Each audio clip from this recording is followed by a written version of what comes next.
You always starting it. You start for Are you serious? I'm supposed to take starts. Oh God. Hello guys. Hi. How are you doing? Super fine. We're so happy you're here today. Hope the day is going pretty well for you. Today we have a wonderful topic series in this month of June that we want to share with you. Yes. And it is what we have captioned, the power of your mind. Yeah. So stay tuned, and if you have not subscribed to our YouTube channel, if you have not followed us on Instagram or on Facebook, please do so right now so that you will get notified anytime we post wonderful content for your edification. Yeah. Thank you. Thank you. The mind is a very vast and big topic that science have tried to explain but have not given full explanation or have not grasped the full understanding of what the mind is. Yeah. This is true because the mind is a powerful force. It holds a great potential, and that is one of the reasons why it cannot be fully grasped except with the understanding and the help of the Holy Spirit. True. Yeah. So right now we're going to actually try to explain the mind to you by giving instances. Yeah. Have you ever had this experience where you see a thing or you see someone and you just know that this thing or that face is very, very familiar, but you can't place where, you can't place how, but you really know for a certain that this thing or that face is very, very familiar. Now that is recognition playing out, and it is a thing that the mind does. In the mind is the place of recognition. Alright. Another instance I want to give you for you to understand the mind. This might have happened to you. Have you ever had this experience where you just saw a picture and a flashback from the past, and you just had a wonderful memory, and you begin to smile to yourself and you begin to laugh, and a friend asks, why are you smiling? I said, I just remembered something. Have you ever had that experience? I'm sure you must have had that experience. That is your mind playing also. That is your mind playing, and that is memory. You know, the place of memory is in the mind. A third instance that I want to give to you. Have you ever had a wonderful news that you won a contract? How did you feel? There was joy and happiness inside of you. Or you had a news that, you passed an exam that you've been writing, or an exam that you just sat for. There's joy and happiness inside of you. Now that is your emotion coming into play, and it is instilled by your mind. So with these three instances that we have stated, I believe you now understand what the mind is. And these instances is going to help us define to understanding what the mind is. The mind is simply the place of reasoning, the place of thinking. The mind is a place of memory, a place of recognition. It's a place where emotions are being processed and interpreted to you. And all these things affect your attitude and your actions. Yeah. To add to what she has said, I like to put it like this, that the mind is the thinking bank. Your mind is your memory bank. It is the place that houses the decisions that you make. It's what affects your attitude, the perceptions, your view to life, your belief system. It entirely affects your personality. Exactly.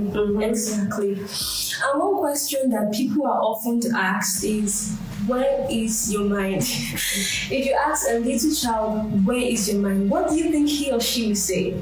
She will point to her heart. She will say, her mind. Her mind is here. That's exactly what she will say. Now, if you ask an adult, where is your mind? I believe an adult will point to his brain, that the mind is up here. But the truth is that the mind is not in your heart, and the mind is not in your brain. Really think about it. The mind here or here? Okay, let's give you an instance. If a surgeon is to open up the human heart, what would they find there? Muscles, tissues, bones, blood. Can you hold the mind? Can you see it? Can you hold your memory? What about the brain? If they should open up the human brain, what would they find? Tissues, muscles, bones, blood. What is the mind there? Can they hold the mind? Can they see it? Can they touch it? Can they feel it? No. So it therefore means that the mind is bigger than the physical body. It is bigger. This physical body cannot even contain the greatness or the potency or potentials of the mind. So with this, we would like to clearly state that the mind is an intangible and spiritual entity. Yes, that is it. The mind is intangible, the mind is spiritual, because you can't hold it, you can't see it, you can't touch it. The truth is, our brain regulates our body organs, and science have defined that the brain regulates the body organs. It receives and interprets our body to respond the way it responds. That's the science for us, that's the way. But the brain is not the seat of consciousness. The brain is not the seat of reasoning. It is the mind. It is the mind. Alright. To add, I really appreciate you acting breaking this down. So when you were talking, something came to my mind because you mentioned the brain, and that's the human body, and we are talking about the mind. So I just want to point out that the body and the mind, they actually relate in a greater way. For a man to be a man, the body and the mind have to relate. And in the same way, the mind and the spirit have to relate to make a complete man. I believe everybody watching this is well aware that man is a tripartite being: the body, the soul, and the spirit. So we're going to be talking about the mind because that's what this topic is all about. Now, let me give this instance. Let's say a little girl is walking down the road and someone comes to say that you're so dumb and stupid. Look at you, so ugly. How do you expect that child to react? Now, her mind begins to process this, that this is a rude thing to say to me. And she begins to feel hurt and offended. It affects her emotions. Her self-esteem is affected. So you see, the mind is interpreting that information received to be rude. And she begins to feel the unhappiness, the unease with it, and her self-worth is affected. So now, let me use that little girl again to further explain the mind and the spirit, how they relate together. So let's say someone looks at the beautiful little girl and say, "Oh, look at you, pretty girl. You are beautiful. You look so bright. Oh, you are really a wonder. I love your smile." You see, when the little girl processes this in her mind, she begins to be happy. She begins to be encouraged. She feels loved and accepted, and in turn, it lifts up her spirit. With this explanation, I'm trying to explain that the mind is the intermediary between the body and the spirit. And you know that the body is from a different realm and the spirit is from a different realm. So the mind is the intermediary and it functions with both this realm, giving balance to things. And let me add that the mind, which is in the soul, and the spirit, they are what we call the inward part of you. The inward part of you that cannot be seen, that cannot be touched, but the outward part of you, which is your body, can be seen and it can be touched.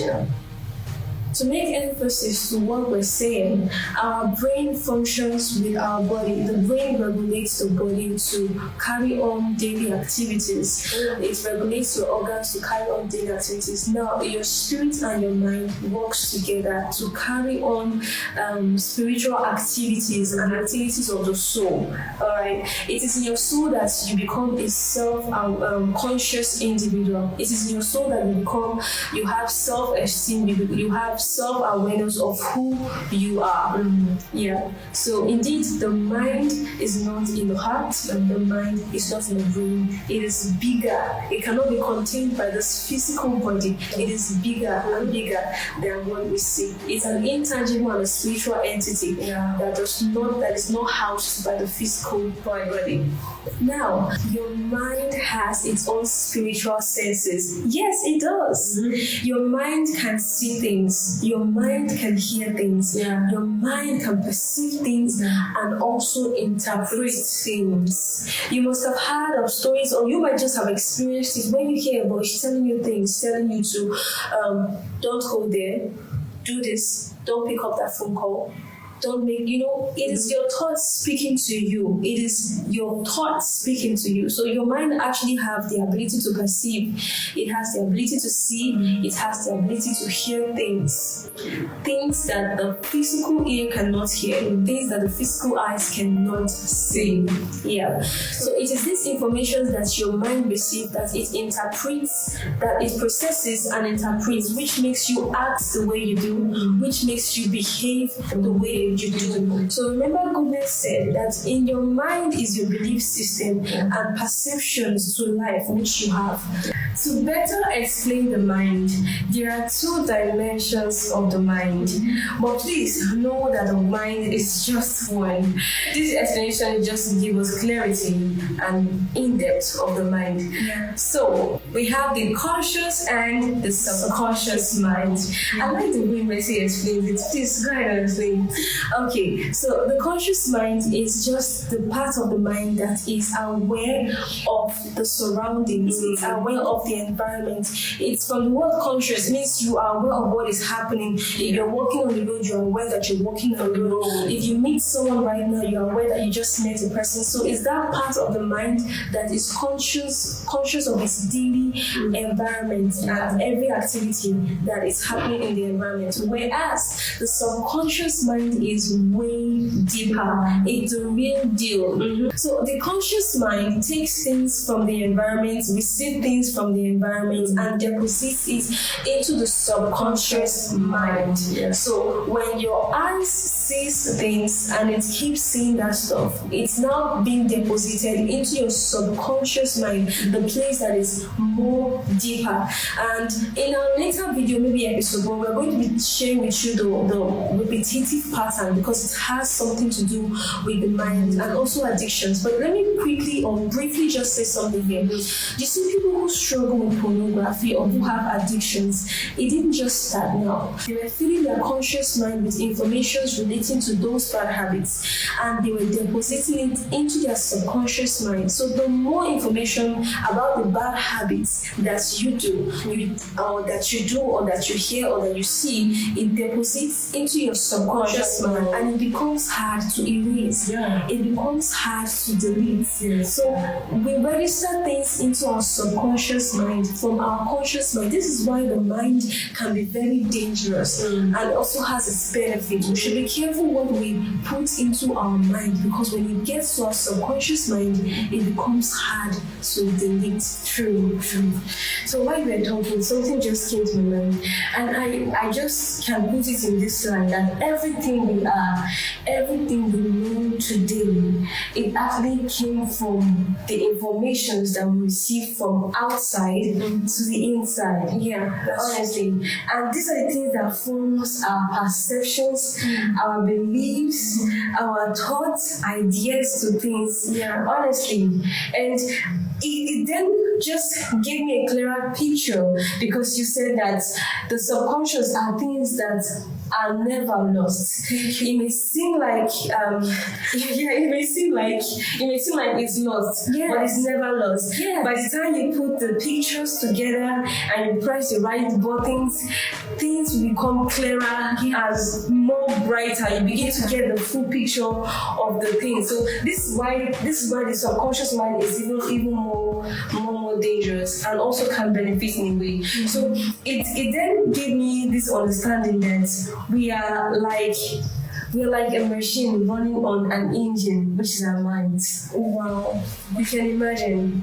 So everyone here watching this, your mind is really playing a vital role in the things that you believe, in your perception to life, and on any matter regarding life, in your behaviors, your attitudes to life. The mind is really powerful, very, very powerful. Hey guys, we've discussed a lot about the mind. We just wanted to introduce this idea of the mind for you to understand, and I hope you to grasp a bit of what the mind is. In our next episode, we are going to be sharing with you the repetitive pattern. It's a wonderful topic you don't want to miss, and we're going to be sharing with you conditions of the mind, and how powerful the mind can be, how it can affect your future. So stay with us. Thank you for watching. Do share this video if you were blessed, because I know that this video will be a blessing to someone else. Yes. So just as we are blessed, share the video with someone else. Don't forget to like and also follow if you haven't followed. We love you. Thank you.